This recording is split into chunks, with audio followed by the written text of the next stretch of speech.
Hello student, today I am going to explain second polygonal property elevation of boiling point. अभी तक आपने क्या देखा कि पिछले लेक्चर में हमने देखा first polygonal property. First polygonal property क्या था? Relative lowering vapour pressure. Now I am going to explain second polygonal property elevation of boiling point. तो एलिवेशन ऑफ बॉइलिंग पॉइंट क्या होता है? सबसे पहले हम बॉइलिंग पॉइंट को समझेंगे। बॉइलिंग पॉइंट होता क्या है? जैसा कि हम लोग जानते हैं कि बॉइलिंग टेम्परेचर क्या होता है, जैसा कि हम वाटर का जानते हैं कि बॉइलिंग पॉइंट कितना होता है। बॉइलिंग टेम्परेचर 100 डिग्री सेल्सियस होता है ना। वाटर का बॉइलिंग पॉइंट कितना होता है? 100 डिग्री सेल्सियस होता है। तो बॉइलिंग पॉइंट होता क्या है, इसका हम बेसिक डिफिनेशन यहाँ से देखेंगे। बॉइलिंग पॉइंट वो होता है कि the temperature at which the vapor pressure of liquid becomes equal to atmospheric pressure। वो टेम्परेचर जिस पर किसी लिक्विड का वेपर प्रेशर जो होता है एटमॉस्फेरिक प्रेशर के इक्वल हो जाता है, उस टेम्परेचर को हम बॉइलिंग पॉइंट कहते हैं। जैसे कि आप जानते हैं कि एटमॉस्फेरिक प्रेशर कितना होता है, जिसको हम 1 करते हैं या उसको हम बार में चेंज करें तो 1.013 बार होता है ना। तो बॉइलिंग पॉइंट क्या होता है? The temperature at which vapour pressure of liquid becomes equal to atmospheric pressure. वो टेम्परेचर जिस पर किसी लिक्विड का वेपर प्रेशर एटमॉस्फेरिक प्रेशर के इक्वल हो जाता है, वो टेम्परेचर जो होता है boiling point of that liquid, उस लिक्विड का बॉइलिंग पॉइंट होता है। अब जैसे हम वाटर का बॉइलिंग पॉइंट कितना होता है? 100 डिग्री सेल्सियस होता है। वाटर का बॉइलिंग पॉइंट 100 डिग्री सेल्सियस होता है, तो इट मीन 100 डिग्री सेल्सियस पे वाटर का जो वेपर प्रेशर होता है वो 1 atm के इक्वल हो जाता है ना। तो ये आप इसको आसानी से समझ सकते हैं। वाटर को जब हम बॉयल करते हैं तो 100 डिग्री सेल्सियस पे vapour pressure of water is equal to atmospheric pressure. तो 100 डिग्री सेल्सियस वाटर का क्या होता है? बॉइलिंग पॉइंट होता है ना। तो सबसे पहले हम एलिवेशन ऑफ बॉइलिंग पॉइंट क्या होता है, यानी बॉइलिंग पॉइंट में इंक्रीजिंग होती है यहाँ पे। जैसा कि हमने पीछे देखा है, एक सॉल्यूट लेते हैं, दूसरा क्या लेते हैं? सॉल्वेंट लेते हैं। अक्सर सॉल्वेंट क्या होता है? वोलेटाइल होता है, जिसका वेपर बनता है ना। तो सॉल्वेंट क्या होता है? वोलेटाइल होता है, जिसका वेपर बनता है। और सॉल्यूट क्या होता है? अक्सर यहाँ पे हम सॉल्यूट का वो एग्जाम्पल लेते हैं जिसका वेपर नहीं बनता है, यानी वो नॉन वोलेटाइल होता है। तो यहाँ पे जैसे हम सॉल्यूट और सॉल्वेंट क्या क्या ले रहे हैं और जो एक्सपेरिमेंट कर रहे हैं यहाँ पे क्या क्या हम लेते हैं, तो जैसे आप ले सकते हैं सॉल्वेंट, क्या ले सकते हैं? सॉल्वेंट आप वाटर ले लीजिए, सॉल्वेंट वाटर ले सकते हैं। और सॉल्यूट क्या ले लें? सॉल्यूट आप यूरिया ले सकते हैं, ग्लूकोज ले सकते हैं,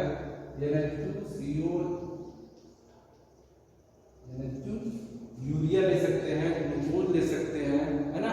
तो बहुत सारे ये जो है एग्जाम्पल ले सकते हैं जो नॉन वोलेटाइल सॉल्यूट हैं। तो ये हम सॉल्यूट लेंगे, दूसरा क्या है? सॉल्वेंट लेंगे। सॉल्वेंट भी वाटर ले सकते हैं, बेंजीन ले सकते हैं, वो सारे सॉल्वेंट हैं जिनको हम ले सकते हैं, है ना। तो यहाँ पे हम सिंपली एक एग्जाम्पल जैसे इसको समझने के लिए, अब सॉल्वेंट क्या है? वाटर है, और सॉल्यूट क्या है? यूरिया है ना। तो सबसे पहले हम ये जानते हैं कि एलिवेशन इन बॉइलिंग पॉइंट, यानी बॉइलिंग पॉइंट इंक्रीजिंग, जो बॉइलिंग पॉइंट में इंक्रीज करेगा वो कैसे होगा। जैसे हम वाटर का बॉइलिंग पॉइंट क्या होता है? 100 डिग्री सेल्सियस है। जैसे ये देखा गया है वाटर का, हम जानते हैं बहुत पहले से पढ़ते आए हैं, boiling point of water is 100 degree Celsius. लेकिन मान लीजिए कि 1 किलोग्राम वाटर है, 1 किलोग्राम ऑफ वाटर है, उसको जब हम हीट करेंगे तो 100 डिग्री सेल्सियस पे बॉयल होगा। लेकिन हम अगर 1 मोल हम उसमें 1 मोल 2 मोल या 3 मोल हम non volatile substance urea add कर देंगे, तो क्या तब भी वाटर जो है 100 डिग्री सेल्सियस पे बॉयल करेगा? क्या तब भी वाटर जो है 100 डिग्री सेल्सियस पे बॉयल करेगा? नहीं, वाटर जो है 100 डिग्री सेल्सियस पे बॉयल नहीं करेगा। उसका जो है बॉइलिंग पॉइंट इंक्रीज कर जाएगा, यानी 100 पॉइंट समथिंग हो जाएगा, 100 से ऊपर हो जाएगा। अब वो कितना अमाउंट है, लेकिन ये भी जानते रहो कि सोल्यूशन हमेशा डाइल्यूट होना चाहिए। वो जो कोलिगेटिव प्रॉपर्टी होती है वो कंसंट्रेटेड सोल्यूशन के लिए नहीं फॉलो करता, कोलिगेटिव प्रॉपर्टी हमेशा डाइल्यूट सोल्यूशन के लिए ही अप्लाई होता है। तो जब भी हम वाटर में वाटर का अमाउंट में कुछ और उसमें हम यूरिया ऐड कर दें, थोड़ा सा अमाउंट यूरिया ऐड कर देंगे, तो वहाँ पे क्या होगा कि आप कर सकते हैं, वहाँ पे आप देखेंगे कि वाटर का जो बॉइलिंग पॉइंट है वो इंक्रीज कर जाएगा। आप वाटर जो है 100 डिग्री सेल्सियस बॉयल नहीं होगा, वो 100 के ऊपर बॉयल होगा। तो इसी को कहते हैं elevation of boiling point of, है ना, एलिवेशन ऑफ बॉइलिंग पॉइंट। यानी किसी हम वोलेटाइल सब्सटेंस में नॉन वोलेटाइल सब्सटेंस को जो हम ऐड करेंगे तो उसका बॉइलिंग पॉइंट क्या करेगा, इंक्रीज कर जाएगा, है ना। तो उसका बॉइलिंग पॉइंट इंक्रीज कर जाएगा। तो इसको हम ग्राफ पेपर से इससे ग्राफ बनाए, इसको ग्राफ से समझते हैं। सबसे पहले एक सॉल्वेंट लिए हैं, देखो ये on Y axis, on X axis पे टेम्परेचर एक्सपेरिमेंटली ये किया गया है। पहले एक्स एक्सिस पे टेम्परेचर और वाई एक्सिस पे वेपर प्रेशर को दिखाया गया। तो यहाँ सॉल्वेंट का ग्राफ खींचा गया है, ये सॉल्वेंट का ग्राफ खींचा गया है। तो आप जानते हैं वेपर प्रेशर जैसे जैसे टेम्परेचर इंक्रीज करता है, वेपर प्रेशर क्या करता है, इंक्रीज करता है। Vapour pressure is directly proportional to temperature. पीछे हमने पढ़ा है कि जब भी टेम्परेचर को हम इंक्रीज करेंगे तो वेपर प्रेशर क्या होगा, इंक्रीज करेगा। तो यहाँ पर देखिए इस तरह से इसका ग्राफ खींचा गया है ना।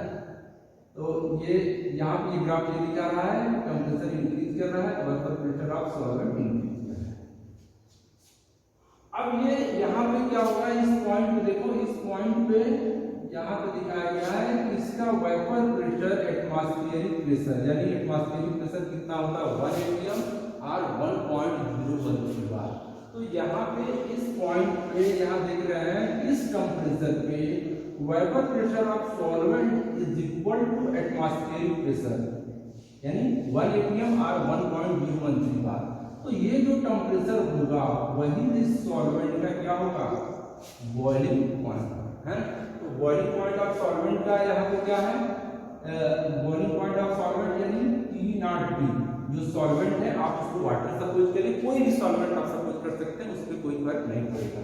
तो यहाँ पे जैसे हम वाटर है, तो यहाँ पे देखो तो ये जो बॉइलिंग पॉइंट है किसका है, प्योर सॉल्वेंट का।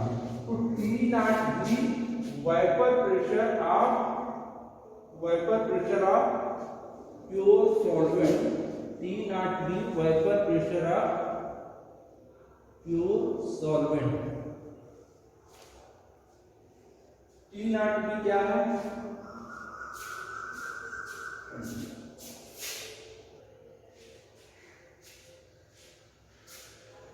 T0T यहाँ पे देख रहे हैं ये सॉल्वेंट है और इस टेम्परेचर पे इसका वेपर प्रेशर जो है एटमॉस्फेरिक प्रेशर के इक्वल हो जाता है। और इस टेम्परेचर को इस लाइन से हम यहाँ कंसीडर करते हैं, यहाँ पे ड्रॉ करते हैं लाइन से। तो यहाँ देखते हैं T0T boiling point of pure solvent. T0T क्या है, boiling point of pure solvent. Pure solvent जो है, प्योर सॉल्वेंट का बॉइलिंग पॉइंट T0T है ना। अब इसमें क्या है, अब जैसे वाटर है तो 1 किलोग्राम वाटर है, थोड़ा सा उसमें हम 1 किलोग्राम वाटर है, थोड़ा सा उसमें हम यूरिया मिला देते हैं, यूरिया मिलाएंगे तब देखो तब वो क्या बन जाएगा, यानी हम सॉल्यूट और सॉल्वेंट दे रहे हैं तब क्या बन जा रहा है, वो सोल्यूशन बन जा रहा है। तब उस तरह से जब ग्राफ खींचा गया तो इस तरह से ग्राफ आया है, ये सोल्यूशन का ग्राफ आया, यानी यहाँ पे सॉल्यूट और सॉल्वेंट दोनों है ना। तो यहाँ पे सॉल्यूट और सॉल्वेंट दोनों है। तो यहाँ ये देखा गया, यहाँ पर भी देखो जैसे जैसे हम टेम्परेचर इंक्रीज करेंगे वेपर प्रेशर ऑफ सॉल्यूशन क्या करेगा, इंक्रीज करेगा। और इस टेम्परेचर पे vapour pressure of solution becomes equal to atmospheric pressure. यानी अब यहाँ पे इसका बॉइलिंग पॉइंट यहाँ होगा, बॉइलिंग पॉइंट यहाँ पे है। अगर आप टेम्परेचर को देखते हैं इस ग्राफ पे एक्स एक्सिस पे तो TB हो जाता है, यानी TB क्या है, बॉइलिंग पॉइंट ऑफ सॉल्यूशन। तो यहाँ देखिए पहले बॉइलिंग पॉइंट यहाँ था, इस सॉल्वेंट का बॉइलिंग पॉइंट T0T यहाँ था, और जैसे ही हम सॉल्यूट उसमें ऐड करते हैं तो वो सोल्यूशन बन जाता है, तब यहाँ पे बॉइलिंग पॉइंट जो है ये है, यानी बॉइलिंग टेम्परेचर TB हो जा रहा है, यानी TB की वैल्यू क्या करें, TB is more than 3 RB, TB is more than 3 RB, यानी सॉल्वेंट में सॉल्यूट को ऐड करने में उसका बॉइलिंग पॉइंट यानी बॉइलिंग टेम्परेचर क्या कर रहा है, इंक्रीज कर रहा है। तो बॉइलिंग पॉइंट या बॉइलिंग टेम्परेचर इंक्रीज कर रहा है, तो इसी को कहते हैं elevation of boiling point, elevation of boiling point. यानी हम सॉल्यूट में सॉल्वेंट में सॉल्यूट को ऐड कर देते हैं, तो सॉल्वेंट का बॉइलिंग पॉइंट क्या करता है, इंक्रीज कर जाता है ना।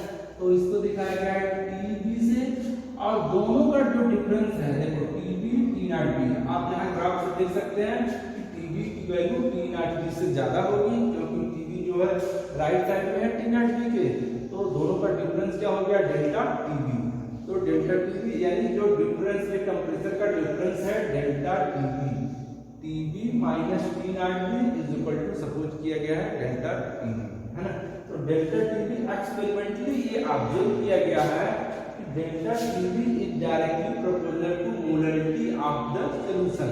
डेल्टा TB जो है मोलरिटी ऑफ सॉल्यूट या सॉल्यूशन की इक्वल होती है, यानी delta TB directly proportional to small m is molarity of solution, यानी मोलरिटी जितना ज्यादा होगी, जितना ज्यादा सॉल्यूशन की मोलरिटी होगी, ये टेम्परेचर का डिफरेंस उतना ही ज्यादा होगा, यानी delta TB directly proportional to molarity of solution. तो ये प्रोपोर्शनलिटी का साइन हटाएंगे तो ये कांस्टेंट आएगा, delta TB is equal to Kb into small m, delta TB is equal to Kb into small m। यहाँ पे एक हमको इक्वेशन मिला, अब ये Kb एक कांस्टेंट होता है, m क्या है, small m molarity of solution, Kb क्या है, ये कांस्टेंट होता है, और इसको हम कहते हैं molar elevation constant, molar elevation constant और इबुलियोस्कोपिक कांस्टेंट, मोलर एलिवेशन कांस्टेंट, और एक और इसका नाम है इबुलियोस्कोपिक कांस्टेंट। और ये क्या होता है, और इसकी वैल्यू Kb की वैल्यू वाटर के लिए, बेंजीन के लिए, जितने भी सॉल्वेंट होते हैं सबके लिए फिक्स होता है। ये Kb जो होता है ये पर्टिकुलर किसी सॉल्वेंट का फिक्स वैल्यू होता है, फिक्स और ए सॉल्वेंट, ये किसी भी सॉल्वेंट के लिए फिक्स होता है, वाटर के लिए फिक्स होगा, बेंजीन के लिए भी फिक्स होगा, जो भी जितने भी सॉल्वेंट हैं सबका जो है एक जो है पर्टिकुलर टेम्परेचर पे उसकी वैल्यू फिक्स होती है, वहाँ पे बुक में टेबल से दिया भी गया है, उसको याद नहीं करना है, किसी भी न्यूमेरिकल में दिया रहता है इसकी वैल्यू। अब देखो if m is equal to 1 mole per kilogram, यानी किसी सॉल्यूशन की मोलरिटी जो है 1 मोल पर किलोग्राम हो जाए, देन यानी m की वैल्यू यहाँ पे 1 सपोज कर लें, अगर m इज इक्वल टू 1 यानी मोलरिटी हो जाए 1 मोल पर किलोग्राम हो जाए, ये m is equal to 1 mole per kilogram, then delta TB is equal to Kb, तब डेल्टा TB यानी change in boiling point, boiling point में एलिवेशन होगा जो इंक्रीज करेगा वो मोलर एलिवेशन कांस्टेंट के इक्वल होगा, है ना। तो इसको आप शब्दों में कैसे कर सकते हैं, when 1 mole of solute, when 1 mole of solute, देखो इसको वर्ड में कैसे कर सकते हैं सेंटेंस में, when 1 mole of solute is added to 1 kilogram of solvent, when 1 mole of solute is added to 1 kilogram of solvent, then elevation in boiling point is equal to,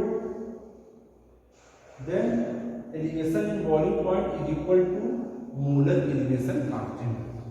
और इसको ऐसे भी कर सकते हो, when 1 mole solute is added to 1 kilogram of solvent, then elevation in boiling point is equal to molar elevation constant, यानी Kb की value जो होगी वो जो बॉइलिंग पॉइंट में यानी बॉइलिंग टेम्परेचर में जो चेंज होगा वही Kb की वैल्यू हो जाएगी। तो एक इस पे हम लोग न्यूमेरिकल सॉल्व करते हैं, आपको हम देंगे। तो एक न्यूमेरिकल सॉल्व करेंगे आप, और इसको आप सॉल्व करने के बाद आप अगर कोई प्रॉब्लम होता है तो मेरे व्हाट्सएप नंबर पे सेंड करिएगा, और जो बच्चे सॉल्व कर सकते हैं उसको सॉल्व कर लेंगे। अगर आप थोड़ा सा कोशिश करेंगे तो सॉल्व कर लेंगे, तो सॉल्व करके मेरे व्हाट्सएप नंबर पे सेंड कीजिएगा। मैं उसको रीड कर रहा हूँ। 18 gram of glucose is dissolve in 1 kilogram water in A saucepan. 18 gram of glucose जो है वो 1 किलोग्राम वाटर में एक वेसल में सॉसपैन में ऐड किया जाता है। At what temperature water boil at 1.013 bar.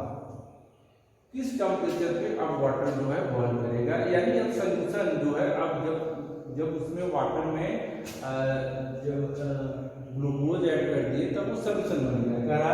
Eight what temperature water boil at 1.013 bar. KV पर वाटर इज 0.52 केल्विन किलोग्राम पर। केवी की वैल्यू दिया है, वाटर के लिए दिया है।